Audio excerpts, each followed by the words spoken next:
बंधकों को रिहा तो किया, लेकिन उसकी चालबाजी उसे भारी पड़ने वाली है, क्योंकि 6 बंधकों की रिहाई के बाद भी नेतन्याहू का गुस्सा 7वें आसमान पर है। लगता है कि हमास को इसकी कड़ी कीमत चुकानी होगी। इजराइल के जिन 6 कैदियों को रिहा किया गया, उस दौरान जिस तरीके से उन्हें रिहा किया गया है, उस पर इजराइल ने आपत्ति जताई है और निंदा भी की है। यही वजह है कि इजराइल ने अब फिलिस्तीनी कैदियों की रिहाई में देरी करने का भी फैसला किया।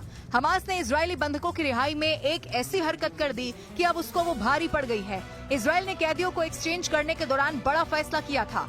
देश ने ऐलान कर दिया है कि अब वो कई फिलिस्तीनी कैदियों को रिहा करने में देरी करेगा। इसके साथ ही उसने कहा कि जब तक कि अगले बंधकों की रिहाई का आश्वासन नहीं दिया जाता, तब तक बंधकों को रिहा करने में देरी की जाएगी।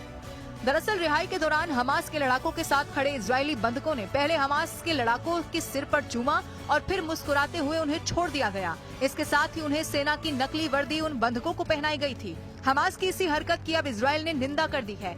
दरअसल नकाबपोश और हथियारबंद हमास के लड़ाके एक सभा के सामने 6 में से 5 बंधक को ले गए। संयुक्त राष्ट्र ने हमास की हरकत को क्रूर और अमानवीय बताया है। हमास ने 6 इजरायली कैदियों को छोड़ दिया। उसी के बाद कई घंटों की 620 फिलिस्तीनी कैदियों को छोड़ने में देरी हुई। ये युद्ध विराम के पहले चरण में सबसे बड़ी संख्या में कैदियों की रिहाई थी, लेकिन अब इजराइल ने इसमें देरी कर दी है। इजराइल की घोषणा ने अचानक युद्ध विराम के भविष्य को और संदेह में डाल दिया है। इन 6 लोगों में नोवा संगीत समारोह से पकड़े गए 3 इजरायली पुरुष शामिल हैं और एक व्यक्ति को हमास के नेतृत्व वाले 7 अक्टूबर 2023 के हमले के दौरान दक्षिणी इजराइल में परिवार से मिलने के दौरान ले जाया गया था। बाकी 2 लोग वो हैं जो अपने आप गाजा में गए थे। मंच पर हमास के लड़ाकों के साथ इजरायली बंधक ओमर वेंकट, ओमर शेमटोव और एलिया कोहेन खड़े थे।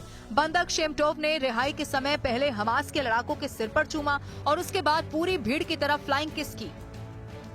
उन्होंने सेना की नकली वर्दी पहनी हुई थी। शेमटोव के परिवार के पास वापस लौटने के बाद उनके पिता माल्की शेमटोव ने कहा कि मेरे बेटे का 17 किलोग्राम वजन कम हो गया है। हमास ने कहा है कि संघर्ष विराम समझौते के पहले चरण को पूरा करने के लिए वो अगले सप्ताह बंधकों के 4 शवों को रिहा करेगा। युद्ध विराम के दूसरे चरण को लेकर अभी बातचीत होना बाकी है।